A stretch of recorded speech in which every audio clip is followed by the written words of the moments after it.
artiști vrei să vezi zilele acestea la Antol? Ce artist, mamă, că tot! That man Scoop, we're going to see you in like 8 minutes and then for the rest of the festival, so please just keep doing your thing, keep us dancing, keep it all going fantastically well, and we'll party in Cluj. It's a fantastic place to be. Cheers! Pe Fedelograd? Perfect, fii atent, acolo este camera, transmite un mesaj din Fedelograd. Sper să vă placă foarte mult la noi, e plin de lume, plină de energie. O să rămâneți uimiți și să reveniți cu drag la noi. Mesajul tău pentru Tom Odell care fi? Te așteptăm Și? și e cel mai tare. E cel mai tare. Pentru el am venit aici. Tom, you are the best man! Give me a hug!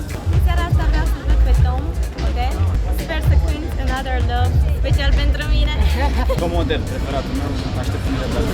Un mesaj pentru Tom, te uiți în cameră? Sper să fie super fan și să bage foc. I love you, Tom Odell! Un mesaj pentru Gramatic, pentru Patrice, te uiți acolo. Love you, we love you. Both. Pentru ATP aveți? ATP, entertain us! ATP, sper că ți-a plăcut și devii cu drag la noi. Welcome to Cluj-Napoca! Woo! We love your music, ATP! Thank you! Preferatul vostru care ar fi? Vegas și Like Mike. Vezi, tu ești de-al meu cu DJ ala, cu beat-urile Acum, house. nu? Un mesaj pentru băieți?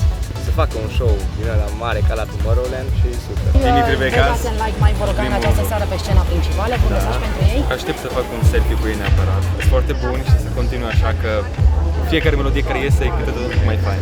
Ai vreun mesaj pentru Dimitri Vegas and Like Mike? I love you guys. Have fun. I can't wait to see you guys and I hope we have a lot of fun together. Dimitri Vegas and Like Mike, this is for you guys. Love you. Ok, 3, 2, 1. Mersi, vă pup, distracție plăcută.